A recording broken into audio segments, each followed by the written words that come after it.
Boa tarde, sejam todos bem-vindos, bem-vindas a esse evento. Em nome da Faculdade de Letras, FLET, do Programa de Pós-Graduação em Letras, PPGL, estendemos a todos os presentes as mais cordiais boas-vindas ao nosso evento. O oitavo seminário de Metodologia da Pesquisa em Linguagem e Literatura. O evento é organizado pelos mestrandos de 2020 e coordenado pelas professora doutora Marta de Faria Cunha Monteiro e pela professora doutora Fernanda Dias de los Rios Mendonça. Por conta da necessidade de isolamento social decorrente à pandemia do Covid-19, o evento será realizado no formato virtual. A mesa 5 de estudos literários é constituída pelo debatedor professor Dr. Frederico Fernandes e pelos mestrandos Vinícius Milhom e Sérgio Chaves. O professor Frederico Fernandes é mestre e doutor em letras pela Universidade Estadual Paulista, Unesp. Participou de estágios de pós-doutorado no Canadá, no programa Visiting International Scholar da Brook University, de 2008 a 2009, e na Itália, no estágio sênior pela CAPES, na Università de Bologna, 2014 e 2015. Desde 1998, é professor junto à Universidade Estadual de Londrina, na qual desenvolve atividades de ensino e pesquisa com alunos da graduação e da pós-graduação. Em 2018, foi professor visitante junto à Mission University da China. Coordenou o Comitê de Assessoramento em Letras Linguística e Artes da Fundação Araucária entre 2013 e 2017.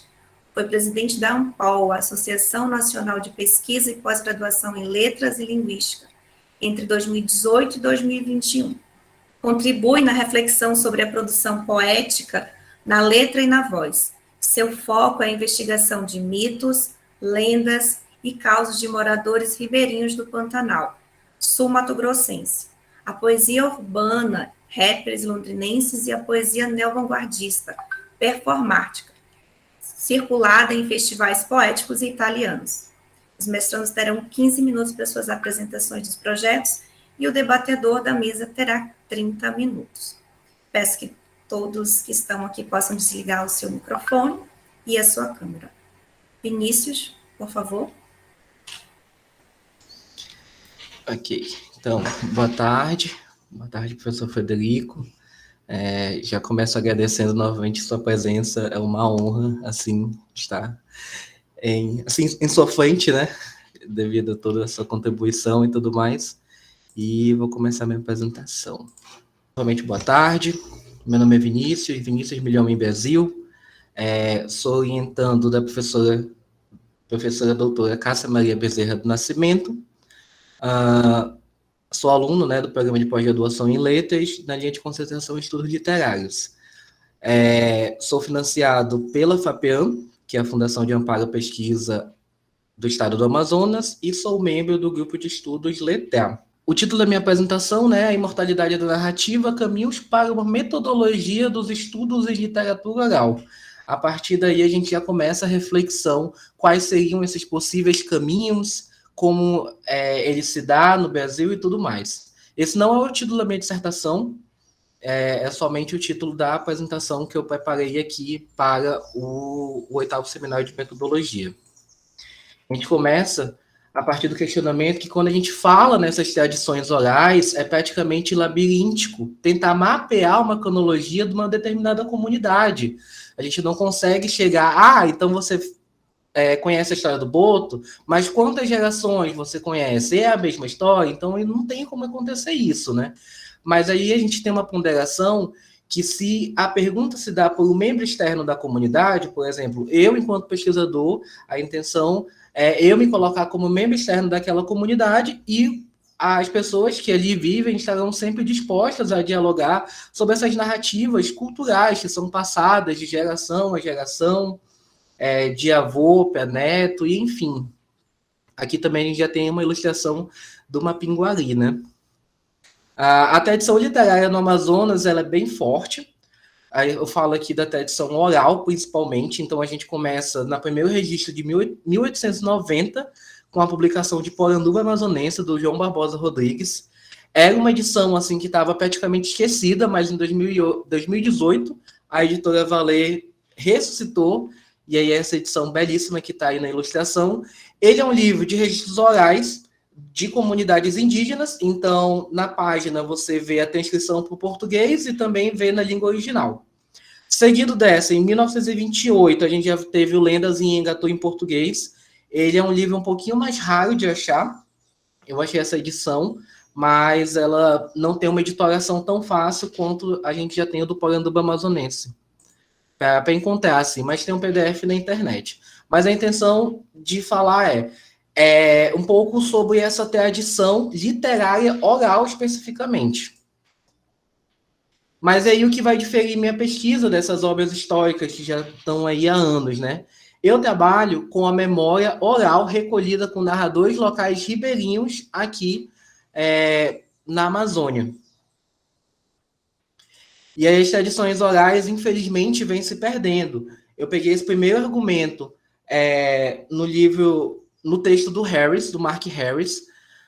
O Mark Harris ele é um antropólogo, e aí ele veio especificamente ali na região do Pará e tudo mais,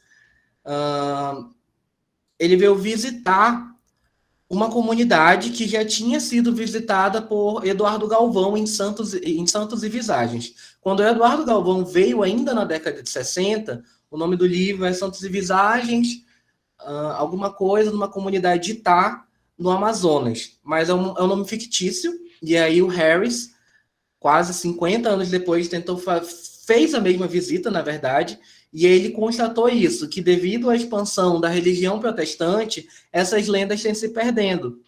Esses mitos, essas narrativas orais. Porque qual a ideia? De uma demonização, né? Eu não vou acreditar no Curupira, não vou acreditar numa Pinguari, no Boto, na Cobra Grande, porque são demônios. Esses demônios são da floresta e tudo mais. O negócio é acreditar em Deus como o Senhor Salvador. E aí, inclusive, na dissertação, para sustentar esse argumento, eu uso um livro chamado Protestantismo Tupiniquim, que vai falar justamente dessa não contribuição da expansão do protestantismo para essas culturas, né? E aí o professor Frederico, ele traz no argumento do livro dele, No Amazônia, Mito e Literatura, que as sociedades primitivas da Amazônia não tiveram condições de resistência. Em razão disso, seus valores culturais foram alvo da sanha devastadora dos missionários no inevitável conflito entre as civilizações aborígenes e adventícia. O Kruger, ele fala especificamente dos indígenas, porque aqui ele vai trabalhar com a lenda dos índios de Sana. Mas isso também se aplica às comunidades tradicionais como a dos ribeirinhos, porque é normal a gente ver notícia do que essas igrejas vão lá, geralmente com uma missão, assim, né, levar alimento e tudo mais, e aí já coloca esse processo de aceitar Jesus, se livre disso e tudo mais, e aí, querendo ou não, essas narrativas elas vão se perdendo por influência dessas comunidades, que muitas das vezes não tem como resistir, e elas vão acabando cedendo, infelizmente. E aí, considerando o declínio da reunião dos interesses geral da história dos mitos, esse declínio eu vejo desde a minha primeira iniciação científica. Durante a graduação eu fiz cerca de 2 iniciações científicas.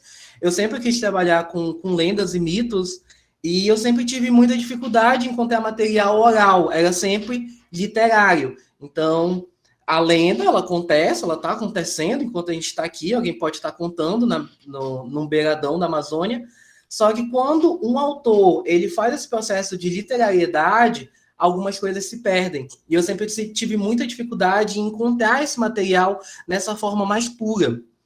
E aí, essas histórias desses mitos, lendas e essas visagens no interior do estado, a gente delimitou esse problema para a pesquisa, e o principal questionamento é o quanto ainda existe de literatura oral sendo transmitida como herança familiar e comunitária, especificamente na região do Alto Solimões.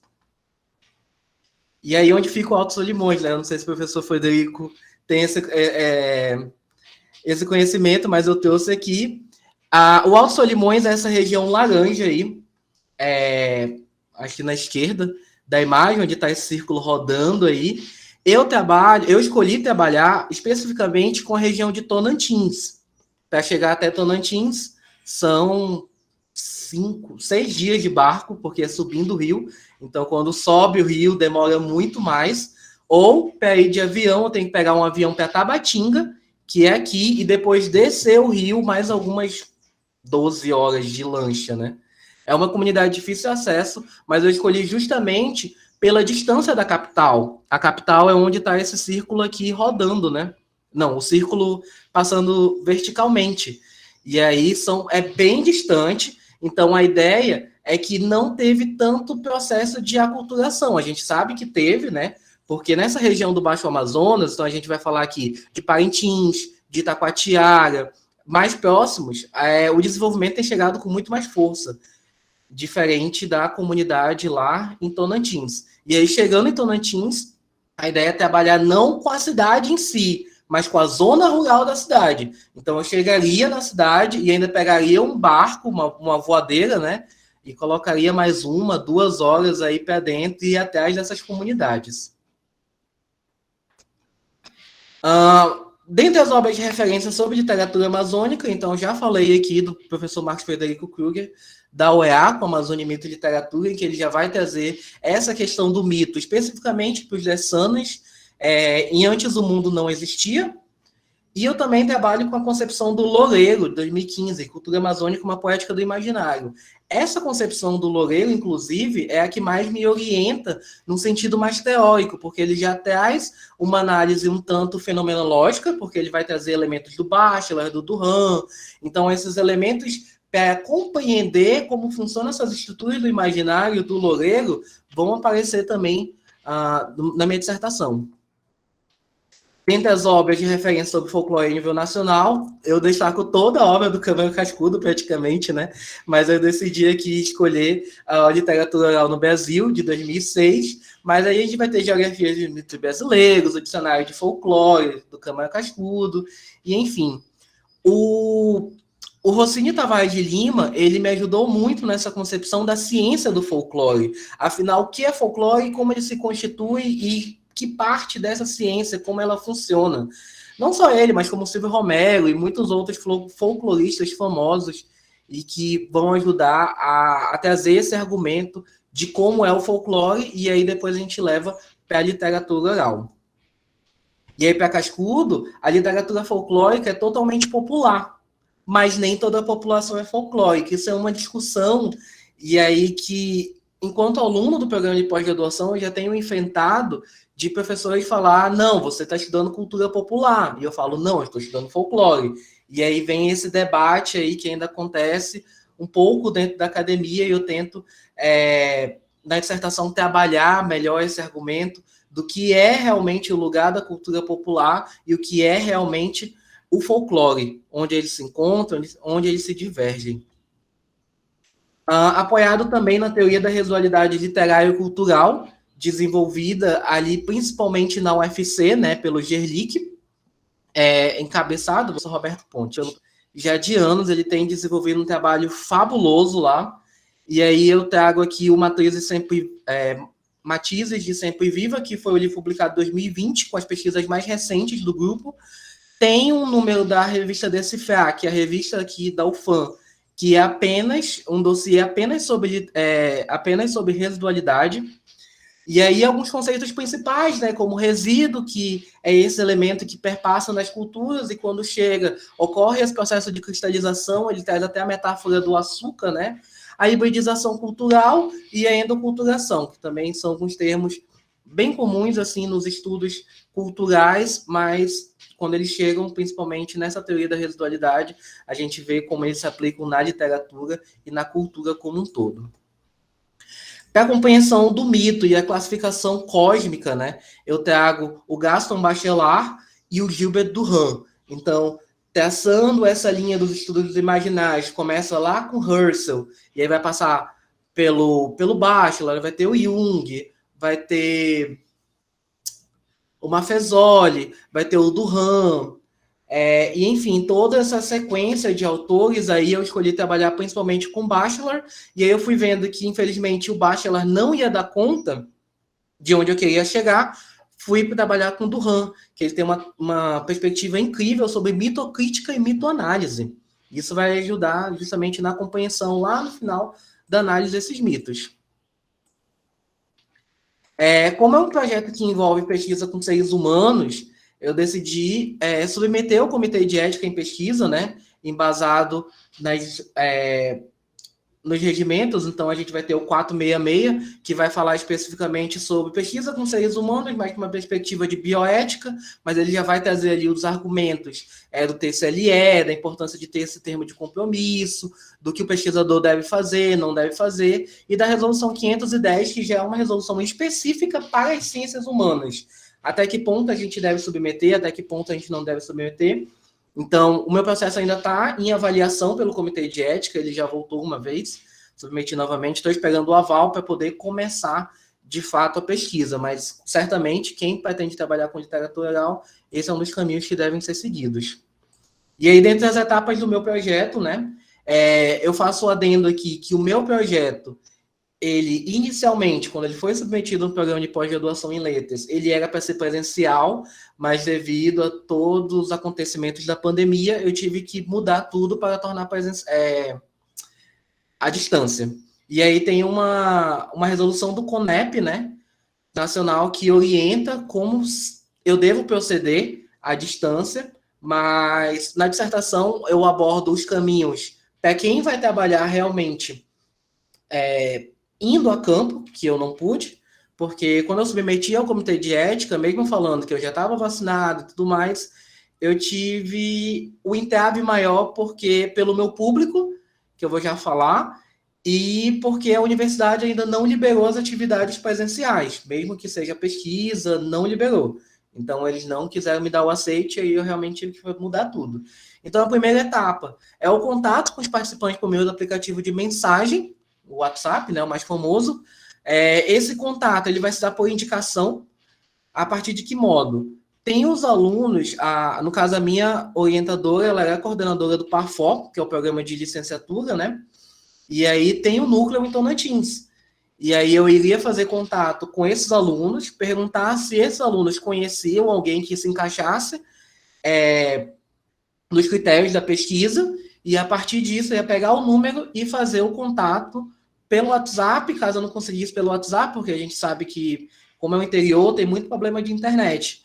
Então, eu poderia fazer ligação também, se a pessoa aceitasse. Segunda parte é o envio do TCLE de forma digital. O TCLE é o termo de compromisso livre esclarecido. Lá eu falo, por exemplo, sobre os benefícios da pesquisa, sobre o que pode ser ruim. E aí no TCLE, para quem quer seguir esse caminho de metodologia, de pesquisa oral, tem que prever tudo isso. Como eu vou trabalhar com crenças do imaginário, uma das coisas ruins, assim, que eu coloquei lá, é que como eu mexo com crenças, querendo ou não com credos, poderia acontecer algum dano psicológico, não sei, por exemplo, porque você está falando da lenda do Boto, e aí o meu filho foi levado pelo Boto, no caso, minha filha foi levada pelo Boto e nunca mais voltou. E aí, imagina, eu tô lá fazendo, a pessoa tem uma crise de choro, a pessoa tem um surto psicológico desencadeado por essa história. E isso aí já tem que prever no TCLE. E aí, justamente, o Ministério da Saúde já traz tudo que tem que ter no TCLE. Se esse tipo de coisa acontecer, eu tenho que prever um apoio psicológico para a pessoa, de forma virtual, e eu, enquanto pesquisador, eu tenho que custear isso. Tudo isso está previsto lá no TCLE, que vai estar direitinho anexado lá nos apêndices da dissertação. E aí, em seguida, a pessoa aceitou, ok, aceito participar da pesquisa. Lembrando que a pessoa também pode, a qualquer momento, tirar a participação dela. Não quer mais participar, beleza. Em seguida, outro formulário com informações sociodemográficas. A intenção não é perguntar nome, até porque a literatura oral não tem um nome, né? Então, não trabalharia com nomes, mas trabalharia com alguns dados, como sexo, religião, escolaridade, e esses outros dados interessantes, mas que podem ajudar na compreensão do porquê que um mito pode variar ou não. Já seguindo a slide. A quarta etapa, o envio de perguntas norteadoras, né, para começar o debate ali, para instigar aquele encantador, vamos dizer. Então, a respeito da história da água, quais seres você conhece? Pode ser que viva no rio, no igarapé, no lago, que venha com a chuva. E aí a pessoa pode responder em áudio, mandar um áudio no WhatsApp ou mensagem. E aí o plano B, como eu coloquei aí, é uma ligação telefônica gravada para ter inscrição póstera devido ao sinal de internet na região que não é dos melhores. E aí quem são meus informantes? São idosos acima de 60 anos e que morem há mais de 10 anos na comunidade. Esses são os critérios para você entrar na pesquisa. Eu optei pelos idosos motivado principalmente pelo livro da Ecléa Bose, que vai tratar sobre essas memórias de velhos. Eu me encantei pela escrita da professora Ecléa Bose e eu falei, ok, vou fazer com idosos.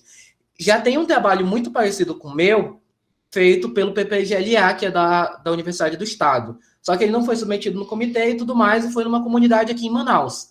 E aí, os relatos que eu li lá é que os idosos se sentiam muito sozinhos, porque os netos já não queriam saber dessas histórias, falava que era fantasia, tem Netflix, tem jogos, tem Free Fire, não é mais interessante ficar ouvindo essas histórias desses velhos, entendeu? E a transcrição é desse jeito, e eu me senti muito tocado com isso, ok. Então, acho que eu vou falar com os idosos, porque eu acho que eles têm muita coisa para contar ainda. Na tradição indígena, inclusive, quando morre um idoso, é como se uma biblioteca de Alexandria fosse queimada. E aí, a minha estrutura da dissertação, finalizando, né, ela vai ficar assim, vai ser dividida em 6 partes, entre teoria e prática. Então, a gente começa com a teoria, literatura oral e narrativa, os folclore em destaque, ouvindo a voz do ribeirinho, o Amazonas em cena, essa parte mais sobre a Amazônia, quem é o ribeirinho, porque, e aí, por exemplo, o professor Frederico trabalha com os ribeirinhos lá do Pantanal. Será que o ribeirinho do Pantanal é igual ao ribeirinho da Amazônia, onde eles se encontram, que eles se divergem? Vou fazer toda essa conversa teórica. Narrativa oral em foco, forma, estrutura, como acontece, dos mitos aos ritos, às poéticas dos elementos, trazendo desde da filosofia pré-socrática ali até o Bachelor, e a marginalização da oralidade na literatura. Isso acontece muito, porque o que é valorizado ainda é o que é escrito, o que é consagrado, muitas vezes, pelo cânone. Se oral, muitas vezes não tem relevância. Eu senti muito isso aqui no meu programa de mestrado. A segunda parte, a cartografia da voz e do imaginário. Então, quem são os sujeitos, o campo de pesquisa, falar um pouco sobre Tonantins. O caminho do imaginário, já trazer um pouco sobre a mitocrítica e mitoanálise.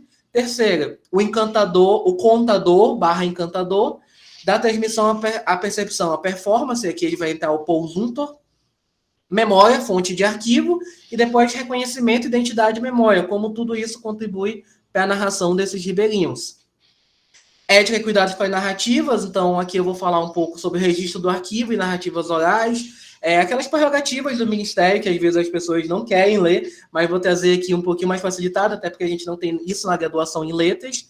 Então, para quem quer seguir esse caminho na literatura oral, já vai ter um gabarito, vamos dizer. O trabalho em campo, como foi o meu, mas como pode ser também de forma presencial. Aí a transcrição dos relatos do oral textual. Algumas coisas que devem ser seguidas, não vou estar a transcrição aqui, a transcrição vou estar nos apêndices. O objetivo geral do meu projeto é justamente criar um banco de dados. Eu tenho ciência que eu não vou conseguir analisar todas as narrativas que eu vou coletar, vou selecionar algumas, né? E aí o banco de dados, a minha ideia, depois da dissertação, é publicar um livro com essas narrativas para que outros pesquisadores, depois de mim, possam analisar essas transmissões orais. A quinta parte, falar um pouco sobre complexidade, aculturação e esse sistema de crenças. O Eduardo Galvão, inclusive, traz um argumento que o caboclo ele é totalmente politeísta. Ele acredita em Deus, mas ele vai acreditar nos mitos e nas lendas. E aí a gente vai ter essa concepção, por exemplo, do sagrado e do profano, né? Então, tá lá, tem a festa da padroeira, aqui no Amazonas a gente tem a configuração da igreja no meio da cidade, na beira do rio, e aí sempre tem a festa da padroeira, que antes teve uma novena, estava todo mundo orando, depois estava todo mundo enchendo a cara, e aí é nesse momento, nessas festas da padroeira, que vai aparecer o boto e tudo mais, e enfim. E aí, por fim, tomando um café ao pôr do sol, a análise desses dados. Vai ser uma análise bem breve. Como eu falei, eu não vou dar conta de analisar tudo. E, basicamente, é isso. Obrigado pela participação. E desculpa que eu extrapolei o tempo. Aqui estão algumas das minhas referências, os livros do Bachelor, né? As resoluções do Ministério da Saúde. Também uso os livros do Câmara Cascudo, alguns livros sobre memória, como Memória e Identidade. Esqueci de colocar o da Ecléa Bose, mas tem o do Maurício Halbach, quando vai falar de memória coletiva. Alguns livros sobre identidade. O método da história oral, principalmente com José Carlos Sebe Merri, lá da USP. E, por fim, aqui também o Paul Junto, já falando sobre performance. E é isso. Obrigado. Vinícius, muito obrigada pelas suas colaborações, suas contribuições. Agora eu chamo o Sérgio Chaves, por favor. Boa tarde novamente a todos que estão presentes.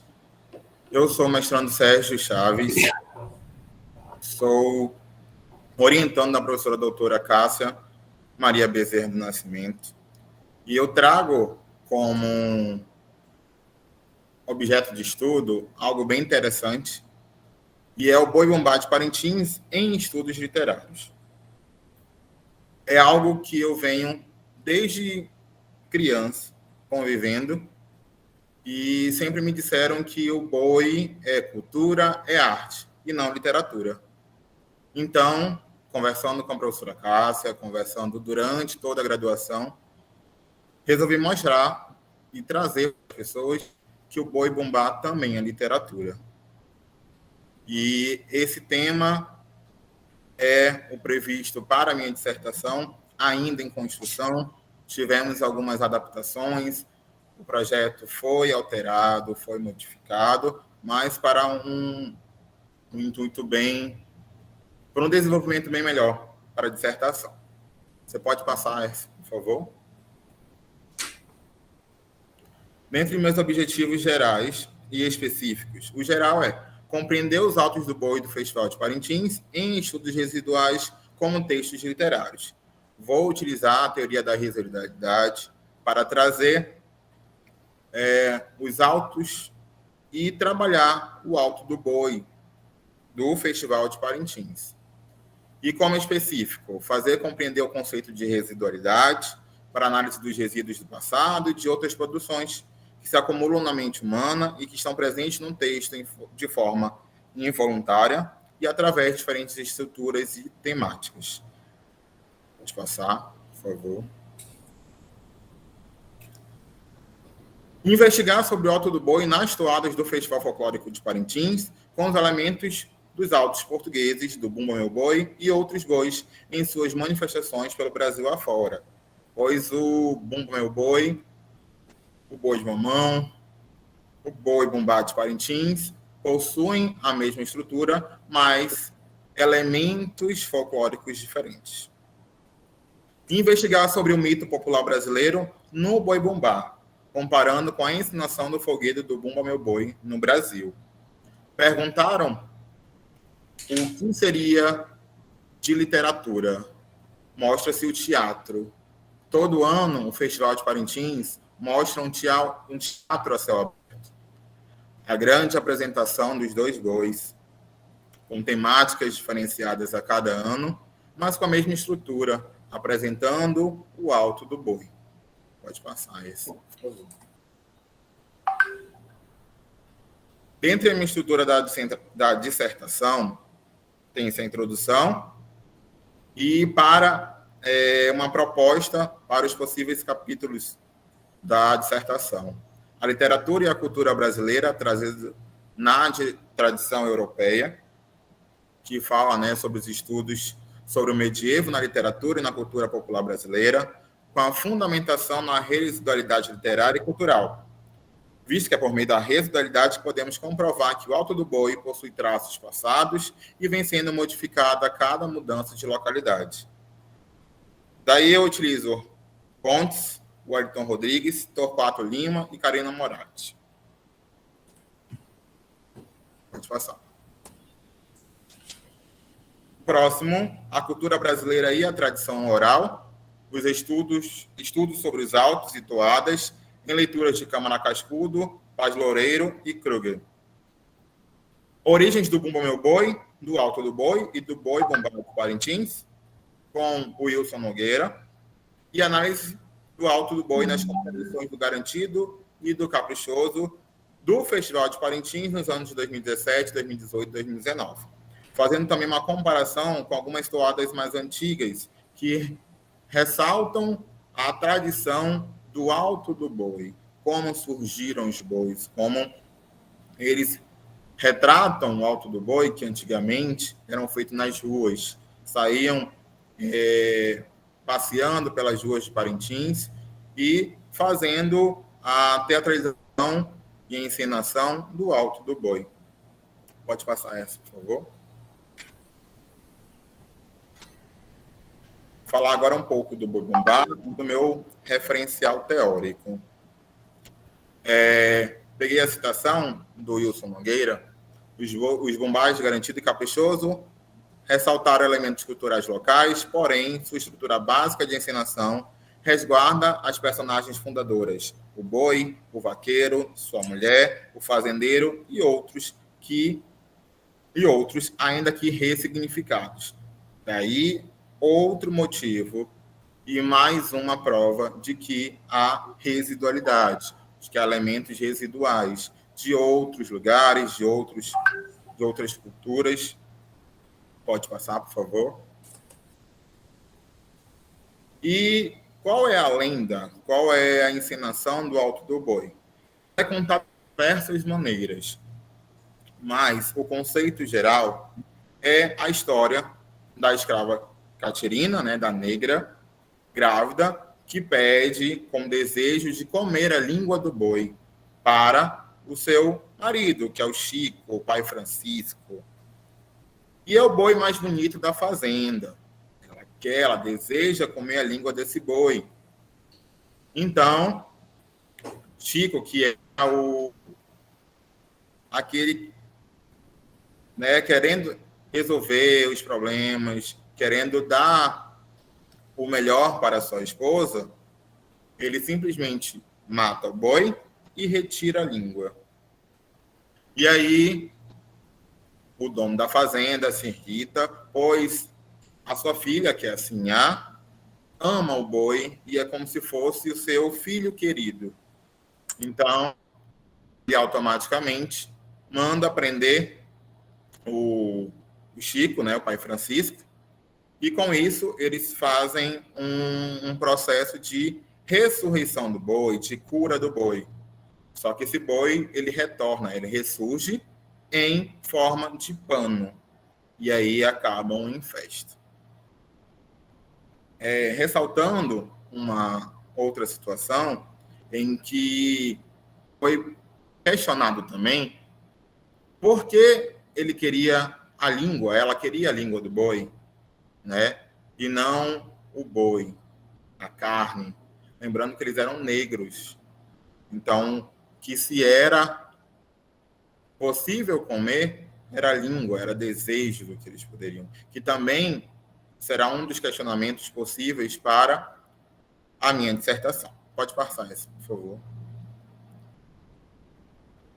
Eles têm o boi bombado de Parintins, tem sua origem no Nordeste, do Bumba Meu Boi, frutos de muitos imigrantes nordestinos na região amazônica durante o século XX.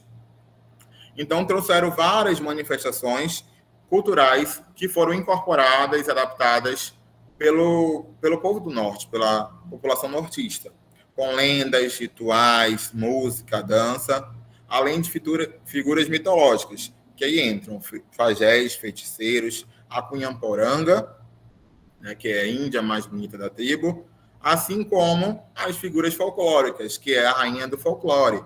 Ela, o símbolo maior, a rainha que traz o folclore brasileiro, a rainha que vai mostrar o diferencial e trazendo todo o laço folclórico, né, dos folguedos para a arena.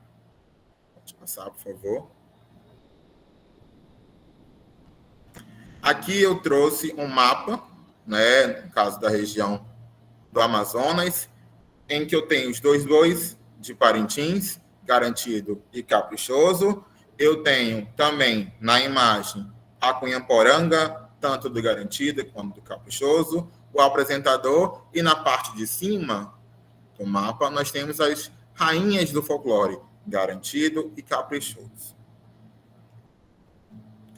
Pode passar essa, por favor. Aqui eu trouxe 2 toadas para comprovar que o que estamos pesquisando, o que estou falando, é certo, é possível investigar. Tem a toada Alto do Boi Brasileiro, do Caprichoso, em 2018, em que eu peguei um trecho. Catirina invocada com desejo de embuchada, Pai Francisco, dominado, apaixonado, prometeu. Pai Francisco foi para o pasto procurar meu boi amado. E eu fiquei agoniado e perguntei, cadê meu boi? Cadê meu boi? Perguntei a Gazumbar, não sei, meu senhor. Com um tiro bem certeiro, matou meu touro negro. Sua língua foi tirada, meu boi morreu. Por que meu touro negro? O Caprichoso é o boi bumbá da cor azul, das cores azul e branca. E ele é negro, é um touro negro. Ele é representado com o símbolo de uma estrela na testa, com a representação dessas 2 cores que eu citei. E o boi Garantido é o boi branco, né, o touro bravo, branco, com um coração vermelho na testa, que antes era um pouco mais um pouco menos, dizer, marrom, e ele foi transformado devido ao amor, devido à paixão e as cores vermelha e branca, para um coração vermelho na testa. E a toada do Garantido, como Chico matou meu boi, mais bonito da fazenda. Chico matou meu boi, galopa vaqueiro, vai dele buscar. Vida, sangue ou ponta de barba, depois de te batizar. Ao som desse negro batuque, te envio a guerrear. Mãe Catirinha Tinhosa, Pai Francisco e Gazumbar. Se ela comer essa língua para desejo saciar, boto fé no pajé curandeiro para o meu boi ressuscitar. Ele trouxe outro elemento folclórico típico do Amazonas, que é o pajé, em que dentro dos autos pode-se destacar o curandeiro, ou a figura de um padre que ressuscita o boi. Neste caso, trazendo para a região amazônica, nós temos o pajé, o curandeiro, né, a figura de cura que se tem dentro do boi de Parintins. Pode passar essa, por favor. Aqui nós temos as 2 imagens do Caprichoso e do Garantido. O boi bumbá caprichoso é o primeiro, com sua sinhá. Ele, depois de ressuscitado, fazendo carinho na sua mãe amada, que é considerado como se fosse o filho dela.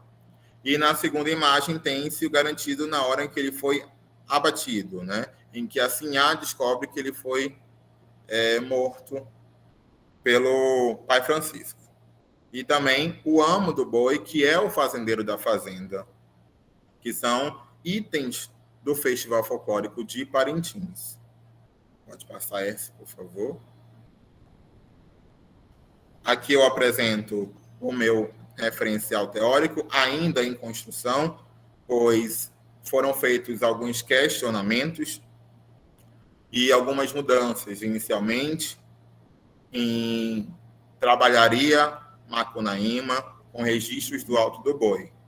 Devido às pesquisas e aos estudos residuais dos autos, do Alto do Boi, do teatro, foi verificado um outro posicionamento. Daí eu trago o Festival de Parintins com foco no Alto do Boi Bumbá, né, dos bois de Parintins, em estudos literários residuais que comprovam a existência da literatura no boi bumbá. Trago Luiz da Câmara Cascudo, Literatura Oral no Brasil, assim como o Dicionário do Folclore Brasileiro, que vai trabalhar os elementos folclóricos. Também o Marcos Frederico Kruger, Amazônia, Mito e Literatura, Kleber Sanches, Alto do Boi Bumbá, Pode passar essa, por favor.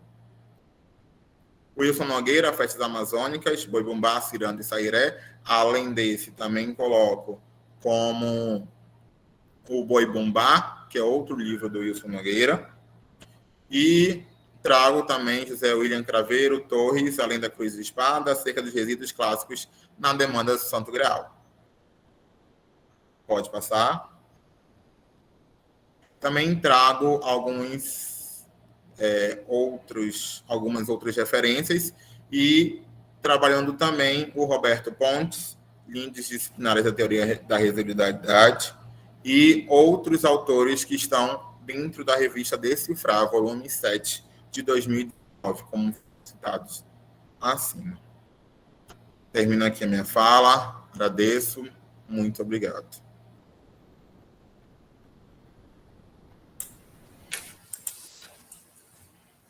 Sérgio Chaves, nós que agradecemos imensamente a sua contribuição. E agora nós iremos ouvir o professor Dr. Frederico Fernandes. Professor, à vontade para suas contribuições. Bom, primeiro de tudo, obrigado a Cássia, você, Silane, Vinícius e Sérgio pelo convite para estar aqui arguindo o trabalho de vocês. Antes que eu me esqueça, eu vou deixar aqui um link de um evento para vocês aqui no chat, que é do seminário, sexto Seminário Brasileiro de Poéticas Orais, que a gente vai ter agora em Belém no final do ano. Então, já quero dizer que vocês devem, não é tem que, vocês devem participar desse grupo, fazer parte desse grupo de discussão. É um grupo de trabalho que nós temos há 35 anos, da Ampol, e esse grupo ele é um dos mais antigos da Ampol, chama Literatura Oral e Popular. O conceito literatura oral e literatura popular é muito questionado pelos próprios pesquisadores, mas ainda a gente continua adotando esse termo.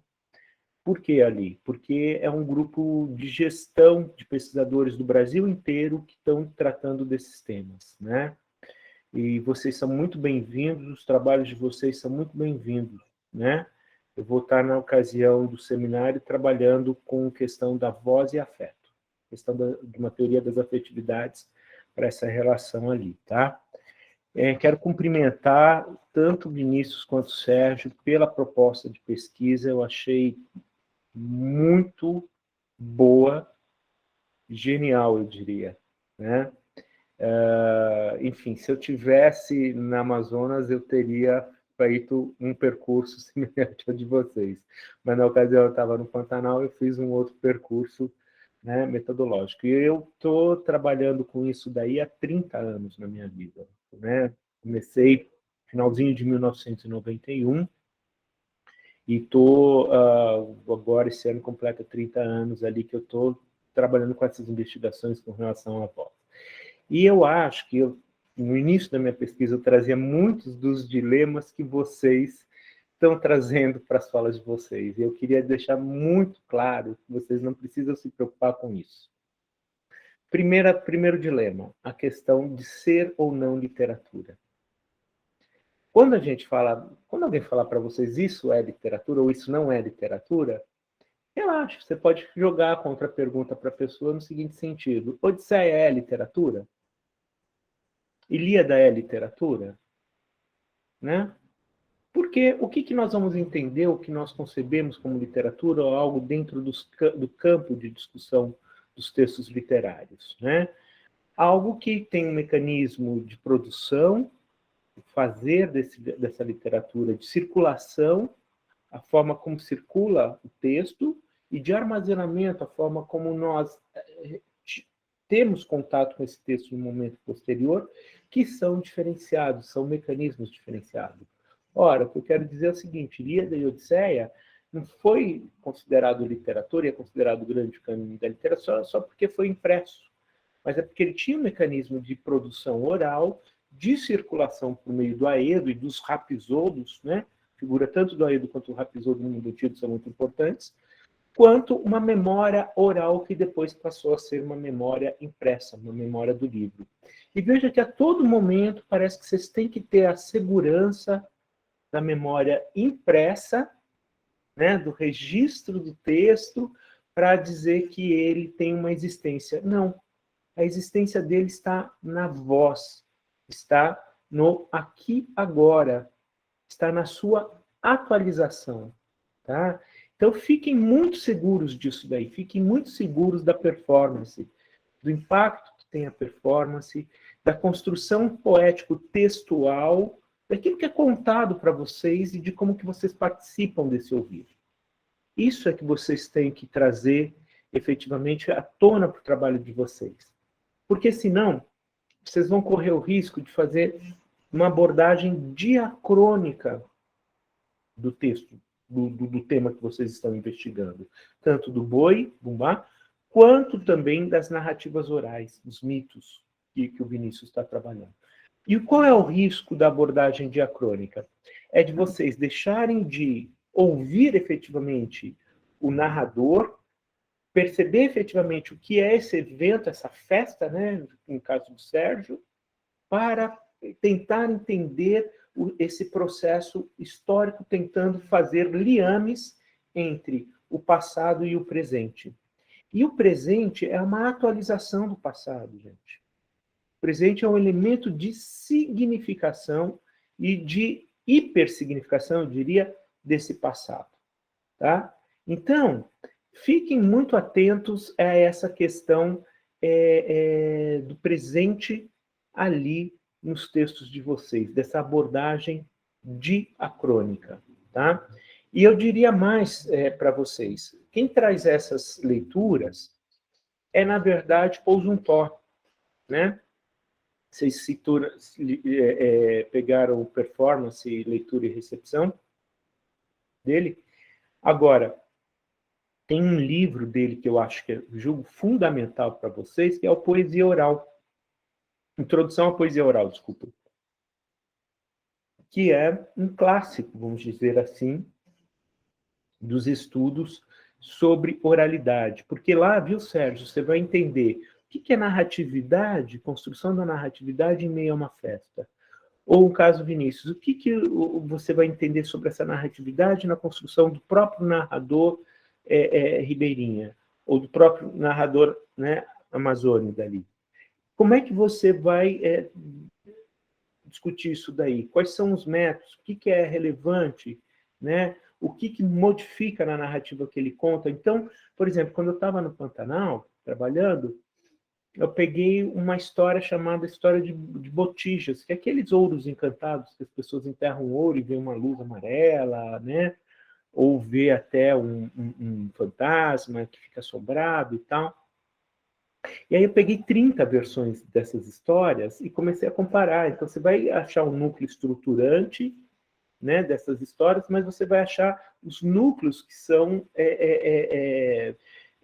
que reiteram, que reafirmam, que ressignificam aquele próprio texto. Percebe? Então, nesse processo de criação da voz, é um elemento poético bastante interessante. Por quê? Bastante interessante. É aí um dado que vocês têm que perceber nas histórias, nessas performances que vocês estão lidando. Qual é o grau de enraizamento desse texto? E o que eu estou chamando de grau de enraizamento desse texto? Você acaba tendo uma lírica, viu, Sérgio, dentro da festa, dentro dessa narrativa, e Vinícius também, uma lírica dentro dessa narrativa, que é coletiva. Ou seja, como ela está falando que a lírica é coletiva, ela está trabalhando com a ideia da comunidade, a ideia do grupo, os modos de ser, os modos de fazer desse grupo. Então, ela está pressupondo etiquetas, regras de comportamento, técnicas de sobrevivência local, e sempre chamando atenção para aspectos da geografia local também. Então, ele acaba se tornando um etnotexto, né? Um texto que está enraizado efetivamente naquela cultura, né? Então, quando eu trabalho ali com essa questão da lírica, na concepção moderna, né, há esse descolamento do coletivo, esse descolamento do grupo. E aí o texto da lírica moderna ele passa a ser subjetivo, ele passa a colocar questões existenciais, que é uma outra representação, percebe? Então, quando a gente está nesse núcleo dessas narrativas orais, tem muito do que está na Ilíada e na Odisseia. Se vocês lerem Ilíada e Odisseia, vocês vão perceber isso que eu estou falando. Quer dizer, Telêmaco está lá no canto 3 de Odisseia. Canto 2 de Odisseia. Telêmaco está lá na Ágora Itacense, pedindo autorização para ir atrás do pai, ou pedindo para os pretendentes saírem da casa dele, né? Que a mãe dele está sendo requisitada pelos príncipes e reis, e ela tem que dar uma resposta, e ela não dá a resposta, os pretendentes estão acabando com os dois. Então, o que ele faz? Ele faz uma fala ali, guiada por Palas Athena, que revela todo o preceito da etiqueta local. E aí, um pretendente está na água, questiona ele, o que Zeus faz? Zeus manda 2 águias, que brigam e voltam para o Monte Olimpo. E aí, o mais antigo, lá, o ancião, ele faz a seguinte predição, fala assim, olha, o que Telêmaco está dizendo é verdade, os deuses acabam de confirmar, porque essas águias representam que vocês, pretendentes, se não ouvirem o que ele está solicitando agora, vocês terão como caminho final a morte. O que isso quer dizer? Isso quer dizer algo que diz respeito ao coletivo, algo que diz respeito à cultura do grupo. Então, esses traços, esses elementos, eles são muito, muito importantes. Tá? O folclore, o que o folclore faz?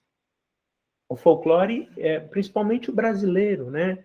Eu acho que a gente tem uma construção no Brasil, historicamente, desse distanciamento, vamos dizer assim, do folclore com relação a uma pesquisa mais de ordem de caráter sociológico, de caráter antropológico, embora fora do país o folclore é um campo da antropologia muito claro. Mas por que e onde vai esse distanciamento e de que maneira nós levamos esse distanciamento mais a fundo, né? Tem muito a ver com Câmara Cascudo. Câmara Cascudo começa a publicar em 21 e termina quando ele morre, em 80, nos anos 80. Melhor dizer, no último livro do Cascudo, se eu não me engano, é de 79, Tradição Ciência do Povo, que para mim é o melhor. Muito bom aquele livro. Mas literatura oral no Brasil é um livro que, se vocês olharem bem, ele faz o quê? Uma junção de textos da cultura. E ele parte dos pressupostos do anonimato, da não temporalidade, né? Quer dizer, que você não consegue demarcar temporariamente, que está ligado à tradição e da circulação oral. Gente, quando você pega anonimato, você nega principalmente quem? A voz, o sujeito. Percebe? O grupo, a comunidade, o impacto desse sujeito na comunidade, o impacto desse sujeito no determinado grupo social. Então, o Cascudo, quando a tradição ciência do povo, é que ele começa a relativizar um pouco isso daí, essas questões. Mas literatura oral no Brasil é muito intenso isso, né? Então, por exemplo, não se diferencia muito do Silvio Romero, não se diferencia muito do Araripe Júnior, que são os grandes predecessores do Cascudo, percebe? Então, eu tomaria cuidado, um pouco de cuidado com essa questão da linhagem folclórica, deixaria eles mais como complementares dentro da análise de vocês do que eles como um caminho metodológico a ser seguido. Percebe? Por quê? Porque senão vocês vão perder de vista a comunidade de investigação, o grupo que vocês estão, de fato, investigando. Tá? E esse grupo, se vocês perderem, vocês perdem a grande riqueza da pesquisa de vocês. Fiquem atentos no grupo, né? Então, esse daí é um ponto que eu queria colocar. O Zumthor também vai dizer, em um livro Escritura e Nomadismo, que é um livro lindíssimo de entrevistas dele, ele vai falar assim, que eu vi aqui o debate que o Vinícius, se não me engano, trouxe, é cultura popular, é folclore, né? E, Vinícius, eu diria que não é nenhum nem outro, é poética, é poesia. são poéticas orais, né? E o Zumthor vai deixar isso daí muito claro. Ele fala assim, olha, folclore, cultura popular, paraliteratura, subliteratura, né? Ou a própria definição que o Cascudo utiliza na literatura do Brasil, incorporando aquele francês lá, la littérature orale, esqueci o nome daquele francês que ele utiliza, e ele vai falar, literatura oral é coisa de gente que não sabe nem ler nem escrever, né? O Cascudo incorpora isso daí no texto dele, da literatura oral no Brasil. Né? O que essas categorias definem? Seus próprios definidores, ou um próprio idealismo de texto popular.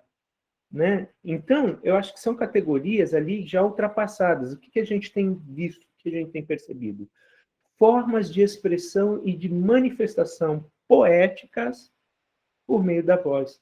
É a poiesis do cotidiano, percebe? É a poiesis da comunidade. Então, na comunidade, né, o Vinícius está falando, eu vou fazer um trabalho com o WhatsApp, achei muito interessante. Mas como é que você, de fato, chega a pessoa de autoridade na comunidade para contar a história? Porque tem isso, Vinícius. Quando a gente está trabalhando com esses grupos, o que acontece? Eu quero ouvir histórias de mitos no Pantanal. Fulano, você tem que falar com fulano. Aí eu ia perguntar para você vai contar a história de mim. Não, você tem que falar com fulano. Ou seja, a comunidade me apresentava esse cara. Você tem que falar, você tem que entrevistar esse cara é que vai falar. Ele tem o quê? Uma coisa importantíssima que também tem na questão da festa, Sérgio. A ideia da pessoa com autoridade narrativa. Na festa, você tem o papel do festeiro. Né? O organizador da festa tem essa autoridade. E na comunidade narrativa, você tem esse papel do sujeito com a autoridade. Porque é ele, efetivamente, que está autorizado a ser o narrador. Lembra aquele texto do Dardo Benjamin, do narrador? Né? Que é o que ele fala que é o viajante ou o camponês sedentário, né? O viajante comerciante, o marinheiro comerciante, o camponês sedentário. Mas são o quê? São pessoas que são autorizadas a narrar, a contar histórias. Né? Então, isso é algo que eu acho bastante importante, bastante significativo vocês trazerem para o contexto da pesquisa de vocês. Ou seja, trazer essa abordagem sincrônica. Tem um artigo que eu escrevi, já faz bastante tempo, mas eu gosto muito dele, assim, porque mostra bem esse dilema, chama O Atributo da Voz. Tá? Vocês conseguem baixar ele pela internet, está na revista da Ampol. Por que eu estou falando desse artigo? Porque eu falo exatamente o método diacrônico dos folcloristas, toda a problemática que a gente tem no campo dos estudos literários com relação à questão da oralidade. Vou falar do culturalismo em relação à oralidade, como é que cria uma irrupção, uma transformação, uma virada de mesa, né? No campo dos estudos literários. Falo do Zumthor, a reboque desses estudos culturais, embora Zumthor não seja um culturalista, né, a rigor, mas aí eu falo de um método que eu considero chamado método cartográfico, baseado, sobretudo, em Deleuze e Guattari. Que vem a ser esse método cartográfico?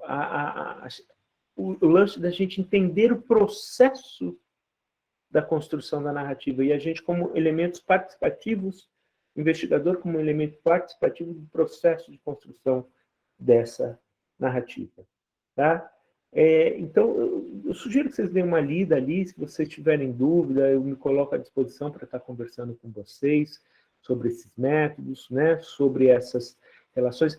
Dali, no método cartográfico, é que eu vim construindo esse conceito de afetividade, como que os sujeitos se afetam, como que afetar pela narrativa, afetar pela festa, afetar pelo evento, a gente acaba produzindo uma relação política também com o grupo e com a comunidade. Política não politiqueira, não é eleger deputado, um vereador, não é isso, mas política de uma compreensão, né, das regras e da pólice. A gente torna-se uma forma de reenraizamento nesse mundo contemporâneo, que é o mundo dessas transformações digitais que a gente está vivendo. Percebe? Então, como é que o sujeito vai se perceber, né, como parte de um grupo, como parte de uma comunidade, se pelo WhatsApp tem tantas comunidades que ele pode fazer parte? Ele pode fazer parte de tantos grupos, pelo Facebook, pelo Instagram, né? Como é que ele vai se perceber sujeito dessa comunidade? Então, o afeto, a forma como nós nos afetamos em pessoas, em grupos, né? Tudo mais, torna-se algo um elemento muito significativo, melhor dizendo, né? De como que nós podemos construir essa leitura de mundo, né? Essa leitura de subjetividade. Então, vocês acabam dando, pela dimensão poética, uma compreensão local bem interessante, tá? Eu vi aqui que vamos colocar do atributo da voz. Tá. Isso. É esse daí mesmo. Bom, o Sérgio, eu queria te fazer uma referência em específico. Não sei se você conhece o professor Zé Guilherme Fernandes, ele é da Federal do Pará, Zé Guilherme. Ele teve um livro, em 2007, lançado pela Federal do Pará, intitulado Boi de Máscaras, Festa, Trabalho e Memória na Cultura Popular do Boitinga. Então, é a tese de doutorado do Zé Guilherme, que foi defendida lá na Paraíba, onde a tua orientadora está agora, lá, né, fazendo estágio. Ele fez a tese lá com a Maria Inês Ayala. Talvez fosse interessante você ler o livro dele, está mais interessante que a tese, tá? Te recomendo esse daí. E para o Vinícius, eu te recomendo Ponto Popular e Comunidade Narrativa, do Francisco Assis Souza Lima. Tá? Vale a pena você dar uma lida também nesse texto do Francisco Assis Souza Lima.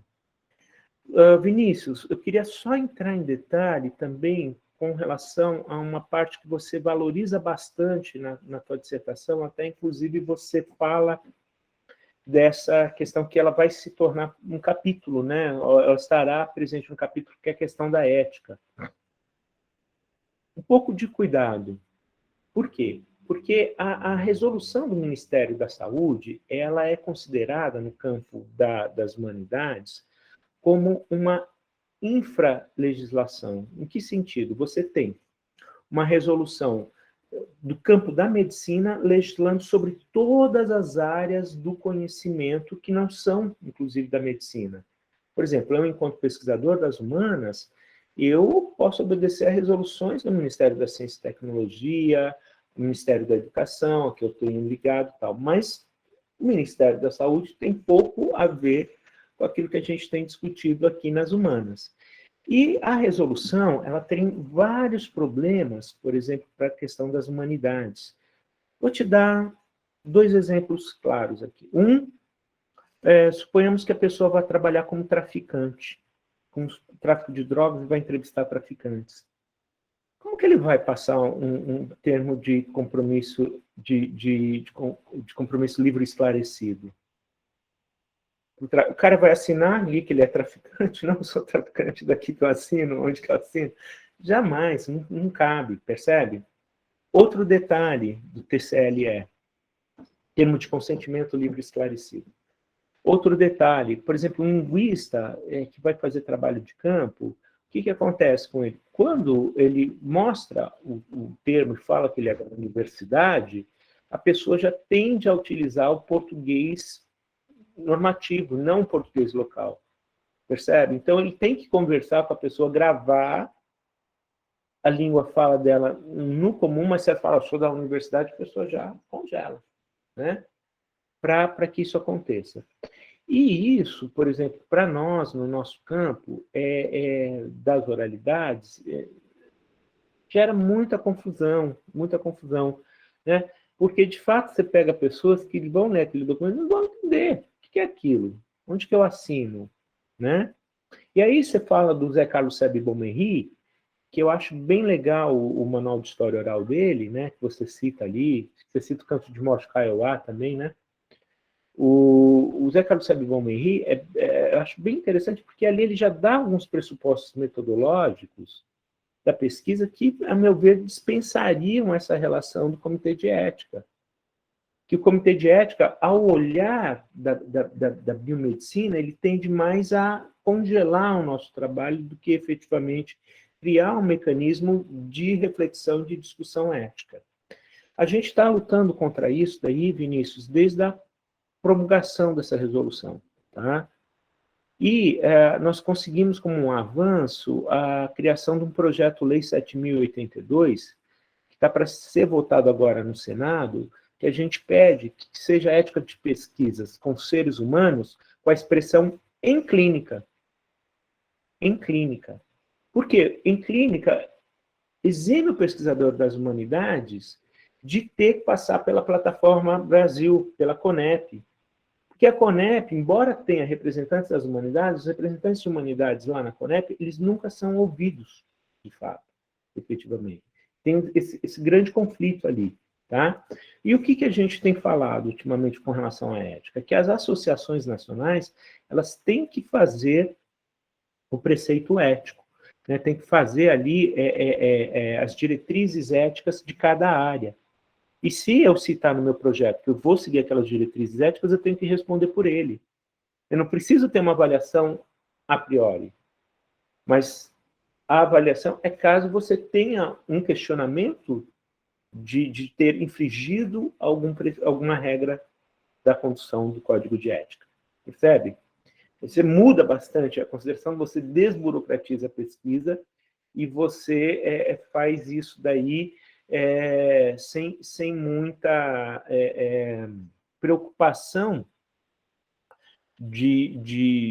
da pessoa que é de outra área, que não é da tua, não entender o que você está querendo pesquisar, porque esse vai e volta é muito comum, isso acontece direto comigo também, que a gente tem que submetemos, mas ele é muito burocrático ali, tá?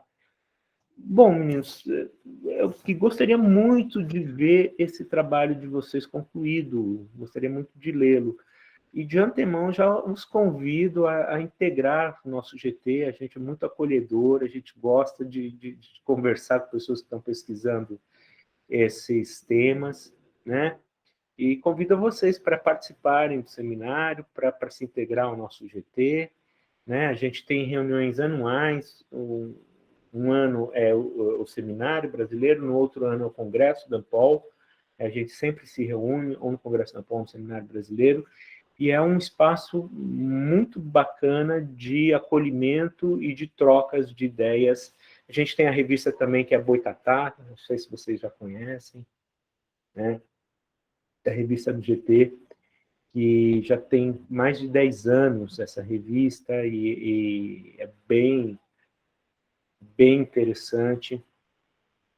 Inclusive, vocês vão achar muitas coisas aí que pode ser de interesse da tese de vocês na revista Boitatá, tá? Então, acho que são essas as contribuições que eu poderia fazer para a pesquisa de vocês. Se vocês quiserem, tiverem alguma dúvida, não sei se a Ercilane, o protocolo permite, Ercilane, que eles perguntem ou não, como é que funciona?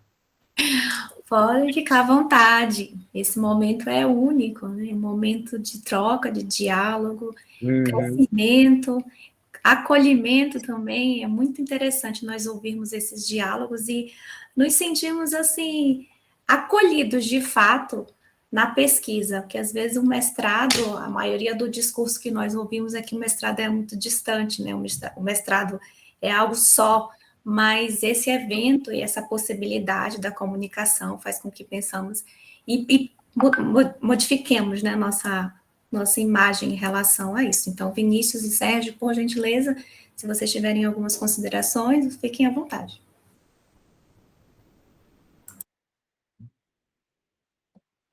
Sérgio, quer primeiro? Tá. Bom, minha mente tá pipocando, assim, professor, sério, eu só tenho a agradecer. Assim, eu tô me sentindo assim, eu tô realmente me sentindo encantado, assim, com todas as suas considerações, ainda mais sobre o CEP, porque essa questão tem me prendido, assim, por um tempo mesmo, acho que desde esse ano mesmo, desde abril eu tô batendo cabeça com isso. Mas, realmente, mesmo a 510, ela não dá conta do que a gente precisa trabalhar. Eu já tinha visto esse confronto, assim. Não sei se você conhece o trabalho do professor Andrioli Costa, que ele tem um Poranduba. O Andrioli, sim, conheço. O Andrioli, inclusive, ele me mandou por Anduba. Eu tenho aqui na minha biblioteca Então, essa imagem que você mandou. É lindíssimo esse livro. e aí eu sempre escuto o podcast dele, porque justamente ele me abre muito a mente, assim, para algumas coisas realmente que eu não tinha dado conta e tudo mais.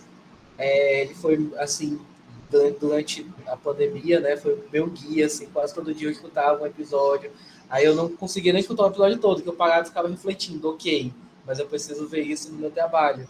Então, realmente, essa questão do CEP, assim, é algo que a gente precisa ver um quanto antes.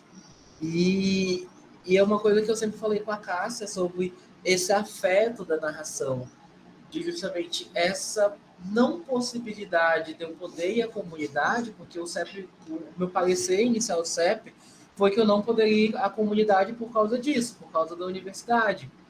E eu ainda falei, não, Cássia, mas pô, eu tô vacinado com as 2 doses já, eu vou trabalhar com ribeirinhos e idosos, eles já eram prioridade também logo no início da vacinação. A Cris, por exemplo, que está aqui, que é nossa colega de orientação, ela é de Benjamin Constant, então é bem pertinho ali, Tabatinga, né? E Tonantins. E aí, por exemplo, se eu não me engano, foi em Benjamin, foi a primeira cidade do Amazonas a ter completado todo mundo, assim, eu acho que bateu 100% lá. Mas realmente, eu precisar, ainda mais que a bolsa vai acabar em fevereiro, enquanto eu tivesse condições e tempo de ir lá, de desdobrar essas 2 semanas, mas principalmente de conseguir esses relatos, porque eu sei que não é uma coisa fácil. E aí a professora Cássia falou, não, o pessoal do Parfol, o pessoal do Parfol pode ajudar. E aí eu vou rever, assim, pensar na possibilidade de talvez ou em janeiro ou em máximo em fevereiro tentar fazer essa tentativa. Então acho que como ela falou, eu já estou com a terceira dose, ele já está vacinando todos os idosos com a terceira dose aqui. E se eu quero trabalhar com idosos, então vai ter esse reforço. E aí eu fiz até um protocolo sanitário quando se submeti no CEP, né? Falando que eu forneceria máscara, PFF2. Eu especifiquei tudo para eles me darem o não. Mas não tem comparação. A gente viu a questão do WhatsApp porque é o que é mais viável. O prazo está apertando e é muito difícil ver os colegas assim, parece que já estão correndo porque o objeto deles está pronto e o meu ainda está aí.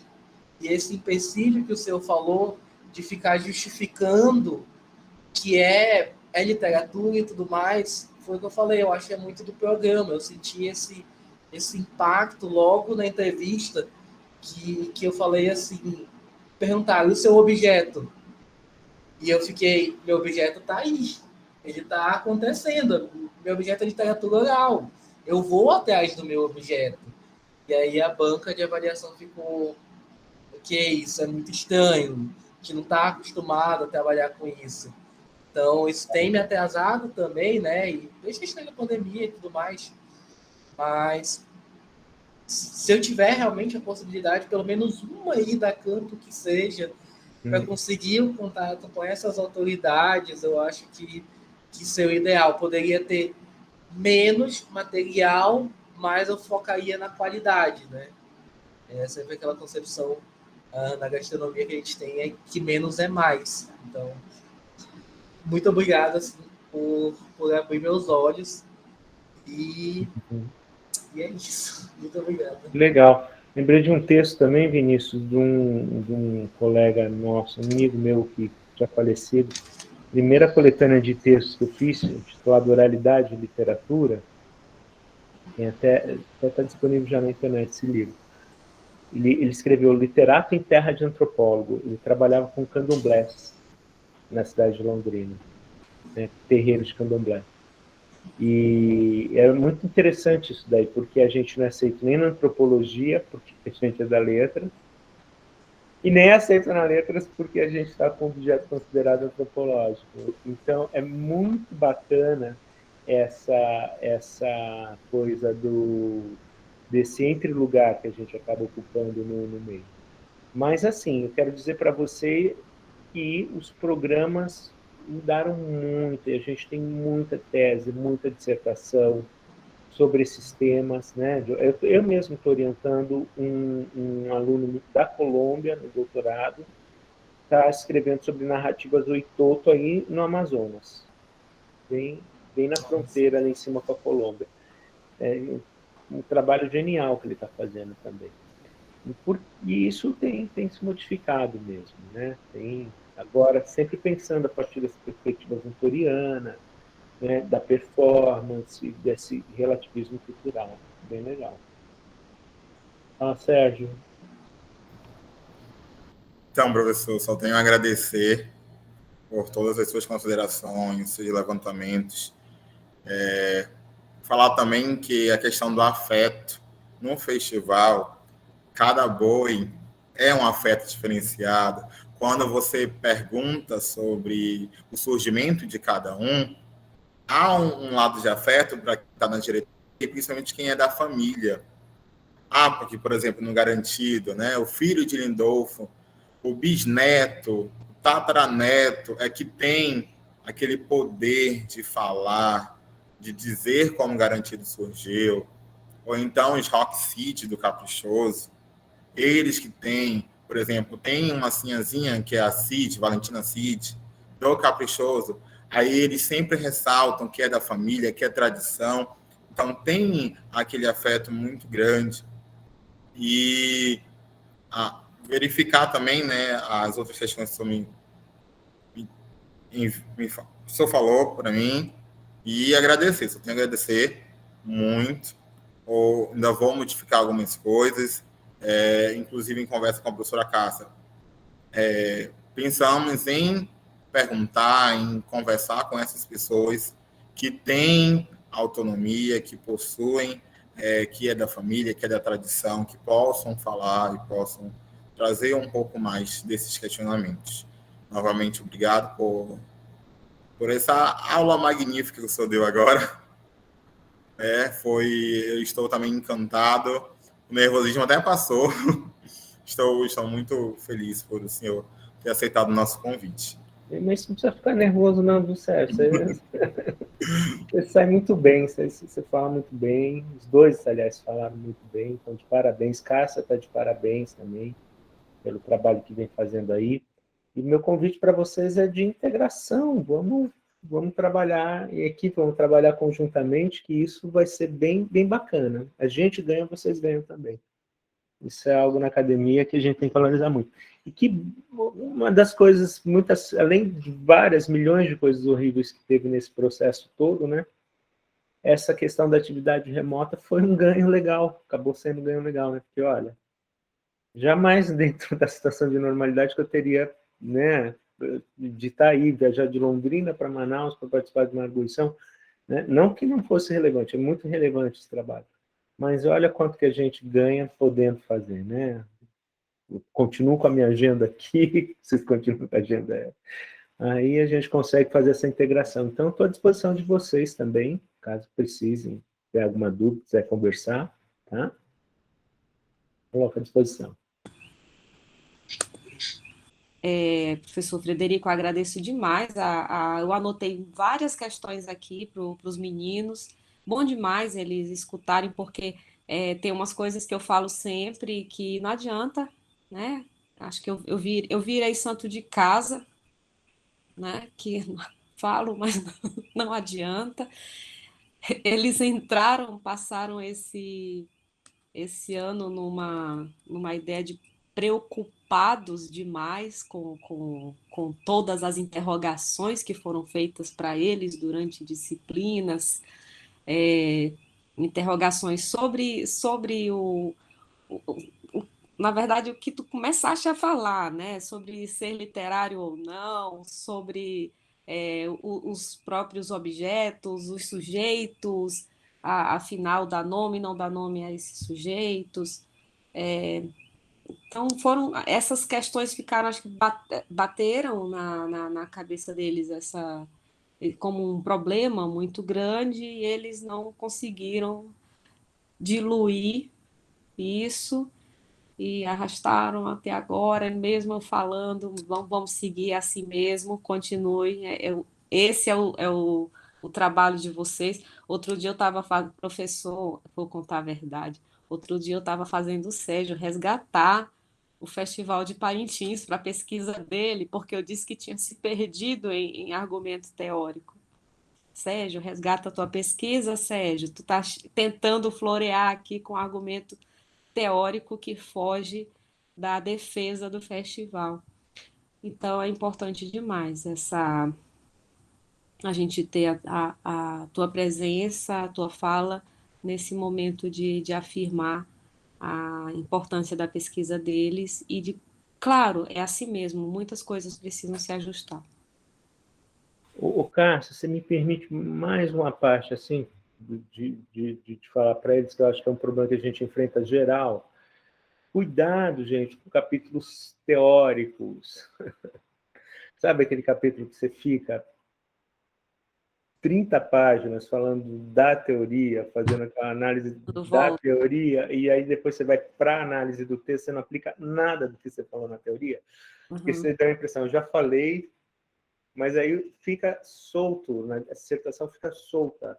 É como se você tirar a teoria, não precisa análise daquela teoria. Então, cuidado. Né? Eu vi que vocês estão bem fundamentados historicamente, isso é legal ler, acho que coisa do mestrado é bacana mesmo a gente ler Puranduba, ler Carfudo, ler textos, né? Você vê o Dirhan, Gilberto Dirhan, o Gaston Bachelard, que eu vi ali dentro dessa, né? Mircea Eliade, enfim, os teóricos, né? Que são fundamentos, mas é legal também você não fazer saladas, né? Porque lê o que tem que citar. Pode colocar lá a tua referência na tua bibliografia, isso daí, bacana. Mas por quê? Porque senão você costuma a falar mais da teoria, de uma teoria que não se aplica efetivamente ao texto. Então, tem que fazer escolhas. Aí tem que lapidar. Então, o menos, nesse sentido da aplicação teórica, é mais. O menos é mais, lembre-se disso. Sempre falo isso com meus orientandos. Né? Porque senão eles vêm com aqueles textos de 50, às vezes 60 páginas, eu falo, gente, mas vamos cortar agora. Professor, vai ter que cortar. Eu falei, olha, tá solto na tese. Bom, se você tira, faz diferença. Fica igual um advérbio, né? A gente fala, tira, o advérbio faz a diferença, né? Fica muito... Professora, eu li, mas não vou usar. Leu, fez diferença na tua vida, na tua formação, com certeza, mas não precisa estar no... Perfeito, cara. É isso. A gente precisa ler. A gente precisa conhecer. Né? Cita lá na referência, você dá ponto. Mas não precisa, efetivamente, empregar. Ou, no máximo, uma nota de rodapé. Só para explicar que o teórico tal faz isso. Tá? Agora, é foco. Vocês têm dois objetos, nem é objeto, né? Vocês têm dois mundos ali gigantes, nobres, que dá pesquisa para mestrado, dá pesquisa para doutorado, muita coisa para descobrir, muita coisa para entender ali. E imagina o impacto disso, quando vocês trazem isso para a academia, o impacto disso na formação escolar, o impacto disso na formação cultural, na memória, né? Contribuição desse trabalho. Então, foca nele, não deixa cair no canto da Iara, já que a gente está falando, não cai no canto da Iara. Mas é isso mesmo. Muito obrigada, até até por esse incentivo também. E eu vou fazer igual eu fiz com a outra dupla, aproveitar esse fôlego e nessa semana ainda a gente se encontra, viu, meninos? Já tem reunião marcada, olha só. Já tem um fruto aí. Como é apaixonante, empolgante, assim, dá para perceber nas carinhas, nos rostinhos aqui dos mestrandos, quanto eles estão encantados e me encantou também. Apesar de não ser da minha temática, mas é encantador. É muito, muito bom. Então, nós agradecemos por esse evento, agradecemos a disponibilidade do professor Dr. Frederico Fernandes, agradecemos também a professora doutora Cássia Maria Bezerra do Nascimento, aos mestrandos que se encontram aqui presentes, Sérgio Chaves e Vinícius Milhome, aos demais que estão nessa mesa, nós agradecemos em nome da Universidade Federal do Amazonas. Esse é o nosso 8º seminário de metodologia da pesquisa em linguagem e literatura.